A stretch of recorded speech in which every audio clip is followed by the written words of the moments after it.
Welcome to a world where nightmares come to life, where shadows whisper your name, and the unknown lurks just beyond your sight.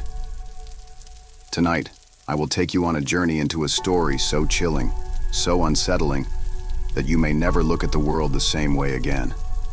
So turn off the lights, put on your headphones, and let the darkness consume you. But be warned, once you hear this story, there's no turning back. Are you ready?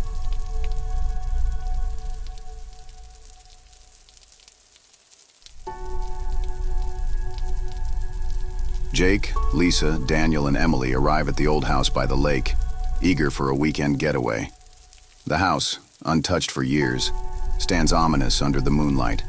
The dense trees surrounding the lake create eerie silhouettes that seem to shift in the wind. Local legends speak of the Marsh family, who were brutally murdered inside decades ago. The only survivor, a young girl named Eleanor, disappeared without a trace, and some say her spirit still lingers. As they explore, they notice signs of disturbance, furniture slightly out of place, dust patterns suggesting recent movement, and the faint smell of decay.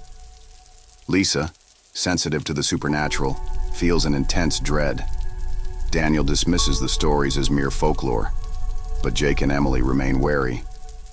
A rustling sound comes from an upstairs room, but when they investigate, they find nothing except a single child's shoe lying in the center of the floor. The tension among them grows as night falls. The wind howls through the cracks in the walls, creating an eerie melody. They gather around a fire in the living room, hoping to shake off the unease. Emily, ever the skeptic, challenges Lisa's fears, daring her to explore the attic alone. Lisa reluctantly agrees, but soon regrets her decision. The moment she steps inside, an overwhelming chill grips her. She sees something move in the shadows, a flicker, just at the edge of her vision. That night, Emily finds an old diary hidden in a dresser.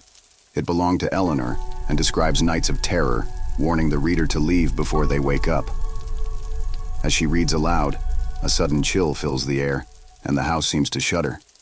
The candle they lit flickers wildly before going out, plunging them into darkness.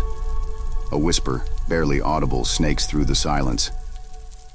"You shouldn't have come."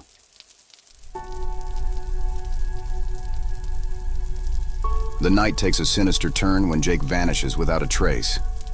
They wake to find his bed empty, his belongings scattered, and the front door ajar. The group searches frantically, calling his name, but the house seems to shift, its corridors warping. Shadows slither along the walls, and the air hums with an unnatural presence. Lisa begins hearing a voice calling her name, leading her to the basement. Inside, she finds disturbing paintings on the walls. Images of shadowy figures standing over sleeping victims, eyes hollow and soulless. Emily and Daniel stumble upon a hidden room behind a rotting bookshelf. Within it, they discover old newspaper clippings detailing the Marsh family murders. The father, in a fit of madness, had killed his wife and children before hanging himself. But Eleanor's body was never found. A locked box sits in the corner, inside of which they find a tattered dress and a rusted key, its purpose unknown. Lisa begins to act strangely, speaking in a voice not her own.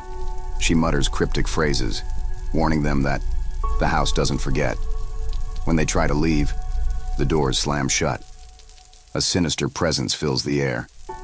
Lisa, in a trance, whispers, "She never left. She's still here." The walls begin to bleed, and the sound of soft crying echoes through the halls. The house groans as if alive, its very structure bending under some unseen force. The clock in the hallway, broken for decades, suddenly chimes midnight. The crying turns to laughter, high-pitched, childlike, but distorted. The air thickens, suffocating them. Then a scream, Jake's voice, echoing from the depths of the house. They have no choice but to find him. The spirits grow violent.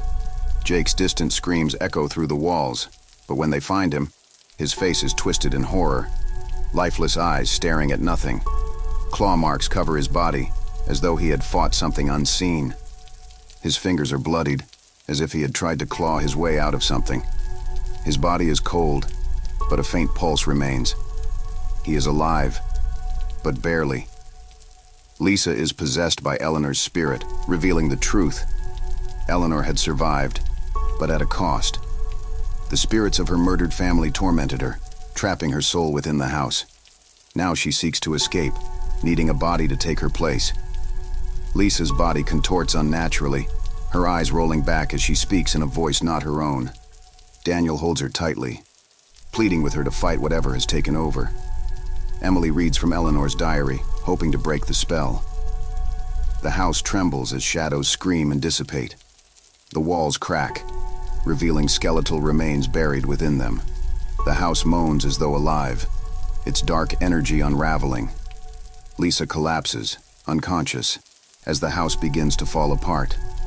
Emily and Daniel drag Lisa out just in time. As they look back, the house is engulfed in darkness, vanishing into the night. The wind carries a final whisper. Not yet. Days later, Lisa awakens in a hospital. She remembers nothing past reading the diary. The doctor explains that she was found in shock, suffering from hypothermia. The house is gone, but the lake remains, calm yet eerily silent. Some say, on quiet nights, whispers still rise from the water, calling for someone to return. Emily and Daniel visit the ruins, but there is nothing left. No debris, no foundation. Just an empty patch of land, as if the house had never existed. They hear the sound of a child laughing, distant but clear. The wind ripples across the lake, carrying a voice that whispers their names. The curse is not broken. It merely waits. That night, Daniel dreams of the house. In his vision, he stands at the water's edge, watching as a figure emerges from the lake. A girl, drenched and pale, with hollow eyes that bore into his soul. She raises a single hand, pointing at him. He wakes up gasping, his chest tight with terror. As they leave town, Lisa glances back one last time. For a split second, she swears she sees a face in the water smiling at her. The nightmare isn't over. It has only begun.